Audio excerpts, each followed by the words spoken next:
नमस्कार, आप देख रहे हैं न्यूज 30 एक्सप्रेस टीवी और मैं हूं आपके साथ मानवी ठाकुर। शुरुआत करते हैं आज की खास खबरों से।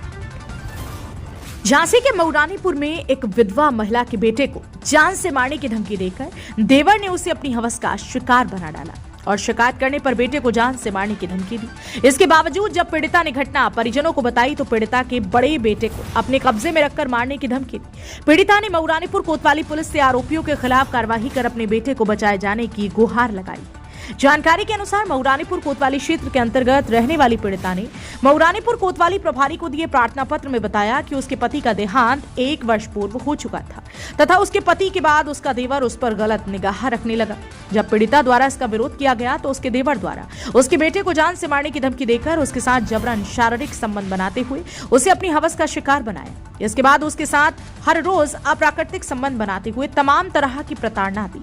जब पीड़िता ने इसकी सूचना अपने परिजनों को दी तो परिजनों के साथ उसके बेटे और उसे जान से मारने की धमकी दी। पीड़िता ने बताया कि जब घटना की सूचना उसने अपने ससुराली जनों को दी तो उल्टा उसे ही जान से मारने की धमकी दी गई। वहीं पीड़िता ने बताया कि उसके बड़े बेटे को उक्त लोग अपने कब्जे में किए हुए हैं और जान से मारने की धमकी दे रही हैं। पीड़िता ने रानीपुर कोतवाली पुलिस को प्रार्थना पत्र देकर अपने बेटे को बचाने और आरोपियों के खिलाफ कानूनी कार्यवाही किए जाने की मांग की है।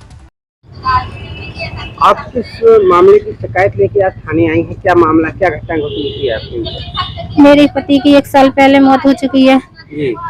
मेरे देवर ने जो मुझ पर गंदी नजर डालते हैं और मेरे साथ शारीरिक संबंध बनाए हैं और जब मैंने कहा मैं इस बात को कहूंगी तो उन्होंने मुझे जान से मारने के, मेरे बच्चों को जान से मारने की धमकी दी है और जब मुझे अपने घर पे भी कभी बात नहीं करने देते हैं। मेरे पिताजी की तबीयत खराब थी तो मैंने कहा मुझे मायके जाना है तो कहने लगे नहीं जाना है। फिर मैंने दोबारा यही बात कही तो उन्होंने की जाओ, लेकिन किसी से कुछ भी कहा तो एक बच्चा मेरा बड़ा उनके पास है, कह रहा उसे जान से मार दूंगा पर तुमने किसी से भी कुछ कहा है। और मैंने जब घर पे गई तो ये बात मैंने अपने पिता को बताई तो उन्होंने डिप्रेशन में आकर उनको बहुत ही ज्यादा इतने बीमार हो गए, उनको ग्वालियर ले जाना पड़ा और वो क्या होता है ऑपरेशन हुआ उनका, इतना ज्यादा उनने सदमा कर लिया।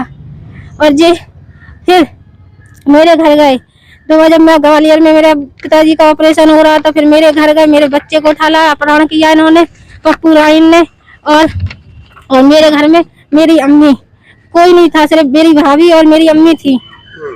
उसके बाद ये घर से बच्चा उठा लाया, मैंने कोई बात थाने में मेरी भाभी ने रिपोर्ट लिखाई। उसके बाद थाने की बात पुलिस ने इनको नंबर लगाया। उसके बाद इनने पुलिस से बात करने का आधी रात को मेरा बच्चा और मेरे घर वालों को जान से मारने की धमकी दी गई है और मेरे पति को बहुत मारते थे ये लोग।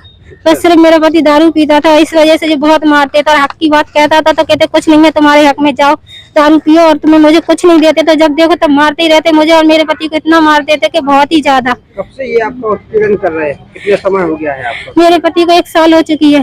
अच्छा, ये तभी से उत्पीड़न कर रहे हैं बराबर? हाँ। अभी बच्चा कहाँ है आप? अब मेरा एक बच्चे की जान खतरे में, एक बच्चा इनके ही पास है। अच्छा, हाँ। अभी कहाँ आई है? मऊरानीपुर? हाँ, मऊरानीपुर आई हूँ मैं। पुलिस से क्या कार्रवाई चाहती है? मैं इंसाफ चाहती हूँ मेरे बच्चे को, मेरी बच्चे की जान को। मुझे बहुत डर लग रहा है कि मेरे बच्चे को कुछ हो नहीं जाए, मुझे इंसाफ चाहिए।